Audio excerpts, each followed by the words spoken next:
Olá pessoal, tudo bem? O dia de hoje a gente vai abordar a fisiopatologia da cetoacidose diabética.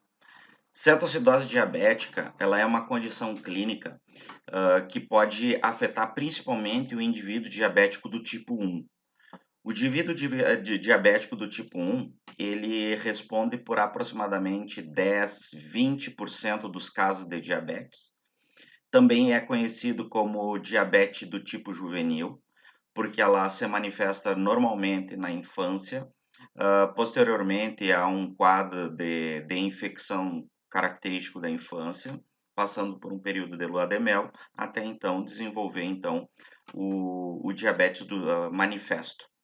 Quando não tratado, esses indivíduos eles podem desenvolver então esse quadro chamado de cetoacidose diabética, que é um quadro que pode evoluir de uma forma crítica bastante significativa. Uh, Querendo receber notificações de novos vídeos, se inscreva no canal, curta e compartilhe, e eu espero que vocês gostem do tema abordado no dia de hoje. Para compreender a fisiopatologia da cetoacidose, a gente precisa lembrar de alguns conceitos bioquímicos relacionados à cetogênese. O metabolismo de carboidratos, o processo de glicólise, ele inicia ainda no citoplasma da célula, onde a glicose ela é convertida em piruvato. O piruvato, então, ele entra na mitocôndria, onde ele vai ser descarboxilado e transformado em acetil-CoA. Representei aqui o acetil-CoA como sendo gotas de água que movem um moinho, aonde o moinho ele representa o ciclo de Krebs.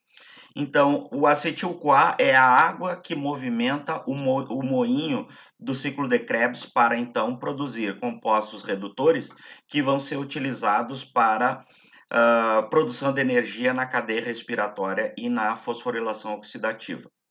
Pois bem, quando ocorre um quadro de jejum prolongado, os níveis de glucagon vão se elevar. Quando em níveis de glucagon elevados, o indivíduo ele vai ter um quadro de lipólise intensa, que ao contrário de liberar gotas de acetil-CoA, um quadro lipolítico ele pode liberar como se fosse um balde de água de acetil-CoA. Então, quando a gente pega e pensa no volume de acetil-CoA que vai movimentar o ciclo de Krebs, o que nós teremos numa condição lipolítica é um aumento da velocidade do qual o ciclo de Krebs vai produzir compostos redutores. Acontece que a quantidade de acetil-CoA produzida num quadro lipolítico é tão grande que pode exceder a capacidade oxidativa do ciclo de Krebs, e daí todo aquele acetil-CoA, ao invés de ser oxidado completamente no ciclo de Krebs, ele vai ser jogado para fora do ciclo de Krebs, porque excede a sua capacidade oxidativa. E é aí então que esse acetil-CoA excedente, ele acaba sendo convertido em corpos cetônicos.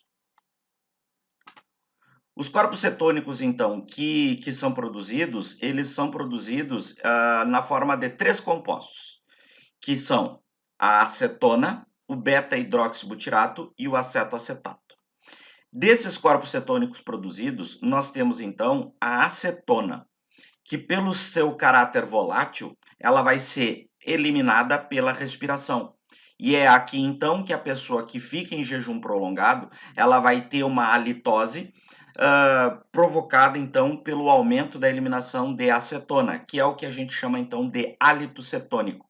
É aquele gosto amargo na boca que acompanha aquelas pessoas, por exemplo, que tem quadro de diarreia, de vômito, de jejum prolongado, justamente por causa que está eliminando esse tipo de composto.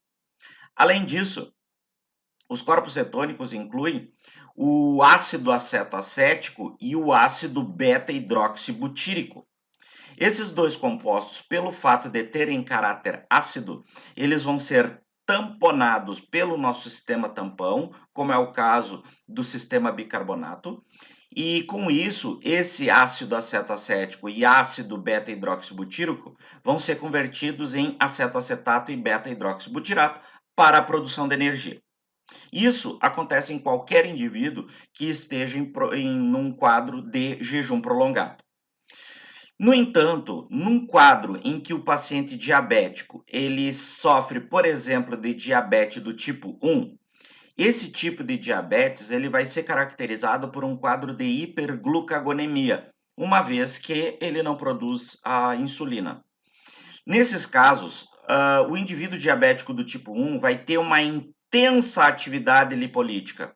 Então é por isso que normalmente os indivíduos diabéticos do tipo 1, eles vão ser indivíduos com um perfil fenotípico de indivíduos magros, justamente porque eles têm uma intensa atividade lipolítica. Essa intensa atividade lipolítica vai aumentar ainda mais a quantidade de acetil-CoA. O resultado é que vai todo esse acetil-CoA, nem todo ele, vai ser oxidado pelo ciclo de Krebs.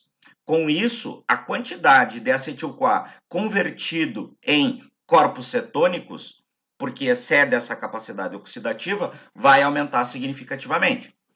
Consequentemente, a quantidade de aceto, acetato e beta-hidroxibutirato também vão acompanhar essa elevação. Acontece que, pelo ter o seu caráter ácido, esse acetoacetato e beta-hidroxibutirato, eles vão consumir o sistema tampão. E o tampão é uma mistura de ácido fraco com uma base conjugada que evita variações bruscas de pH.